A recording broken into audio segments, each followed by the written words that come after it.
Hello दोस्तों, स्वागत है आपका एक और नए क्लास में। ये सारे के सारे क्वेश्चन जो हम आपको करा रहे हैं फर्स्ट पेपर में, ये सारे के सारे लॉन्ग में बन सकते हैं मेरे भाई, मोस्ट इंपॉर्टेंट है।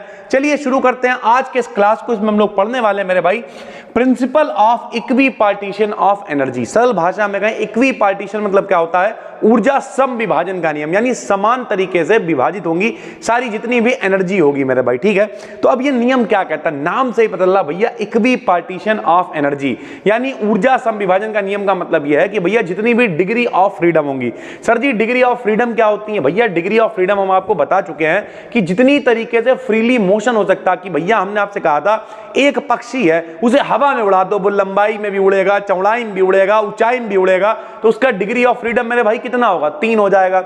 चींटा है, उसे मेज पे चला दो, या तो लंबाई में चलेगा या चौड़ाई में चलेगा, तो डिग्री ऑफ फ्रीडम कितना होगा मेरे भाई? 2 होएगा। तार पे चला दो चींटे को, सिर्फ लंबाई में चलेगा, चौड़ाई पे चल ही नहीं पाएगा मेरे भाई, तो उसका डिग्री ऑफ फ्रीडम कितना होएगा? 1 होएगा। तो जो डिग्री ऑफ फ्रीडम है मेरे भाई, फ्री डिग्री ऑफ फ्रीडम उसके पास है, उसमें जो एनर्जी डिस्ट्रीब्यूटेड होगी वो समान रूप से होगी। और कितनी एनर्जी होगी? वो होगी मेरे भाई 1/2 kT। ठीक है भैया, इसी को हम लोग प्रूव करने वाले हैं कि किस तरीके से सारी चीजें होंगी। इसका प्रॉपर डेरिवेशन भी हम लोग करेंगे। तो भैया यहां पे क्या लिखा है हमने, बताइए। इस प्रिंसिपल के अकॉर्डिंग, यानी इस प्रिंसिपल यानी सिद्धांत के अकॉर्डिंग, किसी डायनामिक सिस्टम, अगर कोई डायनामिक सिस्टम है जिसमें कई पार्टिकल्स है, अगर बहुत सारे पार्टिकल्स हैं, थर्मल इक्विलिब्रियम में हो मेरे भाई, टी टेंपरेचर पर थर्मल इक्विलिब्रियम में है। थर्मल इक्विलिब्रियम समझते हो, मतलब टेंपरेचर चेंज नहीं हो रहा मेरे भाई। ठीक है, तो सिस्टम की टोटल एनर्जी इसकी सभी डिग्री ऑफ फ्रीडम में इक्वली डिस्ट्रीब्यूटेड होती हैं, तथा प्रत्येक डिग्री ऑफ फ्रीडम के लिए एसोसिएटेड एनर्जी कितनी होती है? 1/2 kT होती है। के मेरे भाई क्या होगा? के है बोल्ट्जमैन कांस्टेंट, और टी क्या है मेरे भाई? टी है टेंपरेचर। सीधी सी बात है। तो equi partition of energy law क्या है मेरे भाई? इक्वी पार्टीशन मतलब समान रूप से विभाजित होगी जितनी भी डिग्री ऑफ फ्रीडम, यानी स्वतंत्र कोटि मतलब फ्री है मोशन करने के लिए, जितना भी उतनी मतलब उन डिग्री ऑफ फ्रीडम में समान रूप से डिस्ट्रीब्यूटेड होगी एनर्जी, और वो कितनी होगी? 1/2 kT होगी मेरे भाई। ठीक है, तो इस तरीके से ये होता है एक law of equi partition of energy. अब हम इसे प्रूव कैसे कर सकते हैं मेरे भाई? ध्यान से समझना, कुछ छोटी छोटी सी टेक्निक्स हम लोग इस्तेमाल करेंगे और बहुत आराम से हम लोग इसे प्रूव कर देंगे। देखो भाई, हमने लिखा माना कोई सिस्टम है जिसके लिए डिग्री ऑफ फ्रीडम कितनी है? f डिग्री ऑफ फ्रीडम है। मान लिया अगर एक दिशा में गति कर रहा है तो 1 डिग्री ऑफ फ्रीडम है, अगर लंबाई चौड़ाई दोनों में कर रहा है तो डिग्री ऑफ फ्रीडम 2 है, लंबाई चौड़ाई चाहे तीनों में कर सकते तो 3 है, 2 पार्टिकल्स तो मान लिया 6 हो गया। लेकिन ओवरऑल हम मान ले रहे हैं कि डिग्री ऑफ फ्रीडम f है भैया। ठीक है, तथा इसके पोजीशन कोऑर्डिनेट्स जो है आपने पढ़ रखा, हमने आपको, अब तो ये चौथी पांचवी हम आपको वीडियोस दे रहा हूं, तो आपको पता ही है जो अपडेटेड वाला वर्जन था उसमें हम लोग पोजीशन कोऑर्डिनेट्स को काहे में लिख रहा था? q से लिख रहा था भाई। तो q1, q2, q3 dash dash dash qf है। और मोमेंटम क्या है? p1 p2 p3। मोमेंटम क्या होता है? संवेग मेरे भाई। तो संवेग क्या है बताओ? p1 p2 p3 dash dash dash pf है, क्योंकि हमने f टोटल मान रखे हैं भैया डिग्री ऑफ फ्रीडम। उसी तरीके से q1 q2 q3 dash dash dash qf इसके क्या होगा? पोजीशन कोऑर्डिनेट्स हो गया भाई। ठीक है, तब जो एनर्जी होगी, हमने क्या कहा? एनर्जी समान रूप से डिस्ट्रीब्यूटेड होती है। तो जो एनर्जी होगी मेरे भाई वो फंक्शन होगी किसका? यानी वो डिपेंड करेगी किस पे?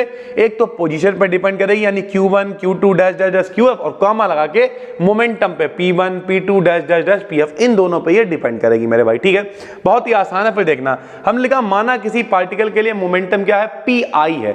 यानी ये जो इतने सारे पार्टिकल्स हैं इनमें से हम कोई एक पार्टिकल मान ले रहे हैं जिसका मोमेंटम pi है मेरे भाई। ठीक, तो अगर हम इस तरीके की अप्रोच लेके आएंगे तो हमने लिख दिया E बराबर, तब जो टोटल एनर्जी होगी वो कितनी होगी? EI PI। यानी हम ये तो लिख ही रहे थे मेरे भाई, p1 p2 सब मिला के लिख रहा था, लेकिन हमने क्या करा?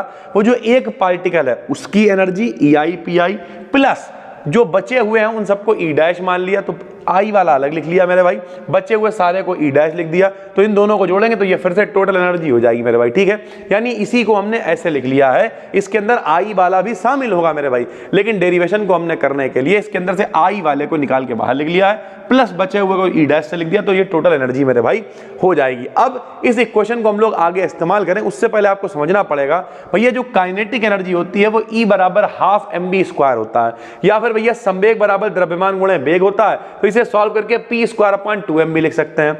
p² 2m, अगर हम 1/2m को एक नियतांक मान लें v, तो मेरे भैया e बराबर bp² हो जाएगा, जिसका हम इस्तेमाल करेंगे आखिरी में। ठीक भाई, तो e बराबर bp², तो i के लिए हो जाएगा ei बराबर bpi²। ठीक भाई, अब क्या है, बोल्ट्जमैन डिस्ट्रीब्यूशन लॉ और बहुत सारे फंक्शंस हैं जिनकी सहायता से हम लोग एक फार्मूला यहां पे इस्तेमाल करने वाले हैं, और वो फार्मूला क्या होता है, एवरेज मीन एनर्जी निकालने का फार्मूला होता है -∞ to +∞ ei ई की पावर माइनस का ई अपॉन के टी, और जितने भी फंक्शन मतलब आपके पास हैं सर, जितने भी वेरिएबल्स पे डिपेंड कर रहा है, तो D Q one D Q two dash dash dash D Q F, ऐसे D P one D P two dash dash dash D P F. क्यों?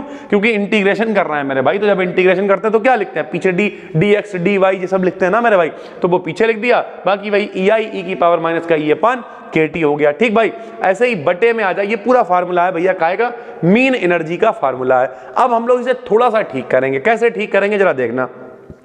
तो हमने लिखा मेरे भाई ये ऊपर का जो फंक्शन है पूरा, इसे हम ऐसे ही लिखा रख देंगे, लेकिन हमने आई वाले को अलग कर लिया। कैसे करेंगे देखो, क्योंकि यहां पे मेरे भाई ई की पावर फार्मूले में क्या होता है, ई की पावर ई होता है, ये फार्मूला होता है मेरे भाई। ठीक, इस फार्मूले में हम लोग ई का मान रखेंगे। कैसे रखेंगे, ये देखो हमने ई का मान क्या रखा है, ई आई प्लस ई डैश, यानी हमने कहा जो एनर्जी है एक तो हम आई वाले की अलग ले रहे हैं, बाकी सबकी बची हुई अलग ले रहे हैं, तो हम दोनों को मेरे भाई यहां पे रखने वाले हैं। देखो तो हमने इस फार्मूले में ई की जगह क्या रख दिया, ई आई प्लस ई डैश। ठीक, ऐसे ही नीचे भी क्या लिख दिया, ई आई प्लस ई डैश।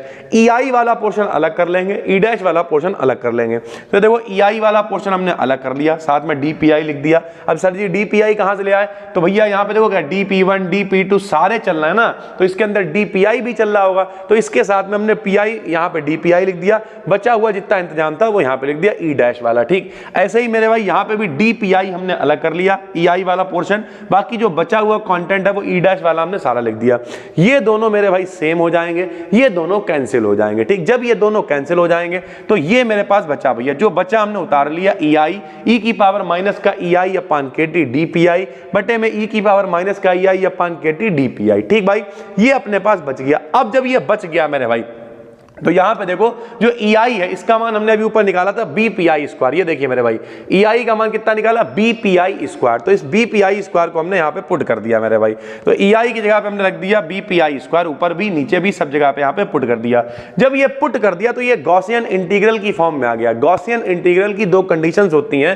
पहली कंडीशन होती है अगर ऐसे चल रहा हो एक्स स्क्वायर ई की पावर माइनस का ए एक्स स्क्वायर डी एक्स, तब इसे सॉल्व करके हम लोग लिख सकते हैं 1/2 अंडर रूट पाई अपान ए। ठीक, दूसरी कंडीशन ई की पावर माइनस का ax स्क्वायर dx हो तो इसे लिख सकते हैं पाई अपान ए।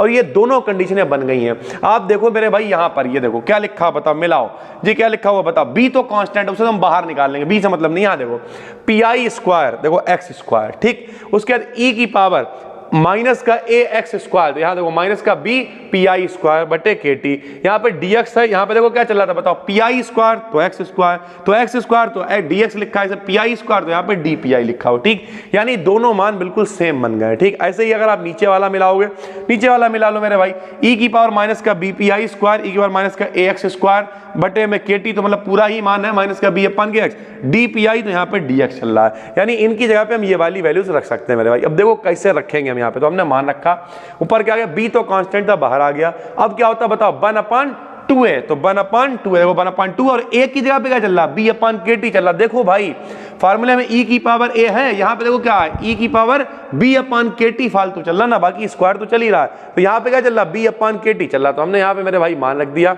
दोनों मान रख दिए। मान रखने बटे में क्या होता है बताओ, ये देखो 1/2 अंडर रूट पाई अपान ए, तो हमने रख दिया, बताओ कहां गया सर ये वाला मान, तो हमने यहां पे रख दिया, ये देखिए b 1/2 अंडर रूट पाई अपान ए, पूरा मान रख दिया। ऐसे नीचे वाले का मान नीचे लिख दिया, अंडर रूट पाई अपान ए, जो ये पूरा पोर्शन कैंसिल हो जाएगा, b से b भी कैंसिल हो जाएगा, kt चला जाएगा ऊपर और कट पिट के मेरे भाई आ जाएगा ई आई का मान 1/2 kt मेरे भाई। ठीक है, इस तरीके से ये जो एनर्जी होती है हमने कहा था इक्वली डिस्ट्रीब्यूटेड होती है, वो कितनी होती है 1/2 kt होती है, वो आसानी से हम लोगों ने निकाल ली। इस प्रकार हम देखते हैं कि प्रत्येक डिग्री ऑफ फ्रीडम के एसोसिएटेड एनर्जी कितनी होती है, 1/2 kt है। यही principle of equipartition of energy है मेरे भाई। बिल्कुल आसान है, आसानी से आप प्रूव कर सकते हो। जो लोग यूट्यूब पे देख रहे हो मेरे भाई कमेंट कर देना, इसकी पीडीएफ हम डाल देंगे टेलीग्राम चैनल BD पे, वरना सब कुछ हमने बिल्कुल नॉर्मल कर रखा है। एप्लीकेशन पे जाओ, कोर्स वगैरह आप परचेज कर सकते हो, बना रहे हैं बिल्कुल नया फ्रेश ही, हमने बच्चों के कहने पे लॉन्च किया था, सारी चीजें वहां पे अवेलेबल करवा रहे हैं। जो लोग कोर्स में देख रहे हो,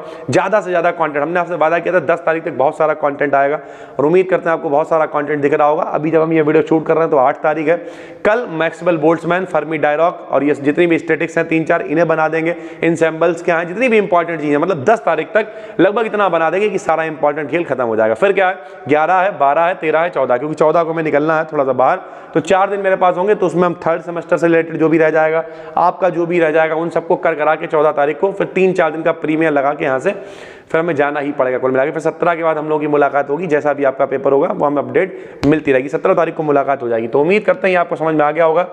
नए हो तो चैनल को सब्सक्राइब कर लो, जितने भी इंपॉर्टेंट टॉपिक्स हमारे चैनल पे भी पब्लिक कर रहे हैं। हम मिलते हैं आपसे एक और वीडियो में, तब तक के लिए धन्यवाद, थैंक यू।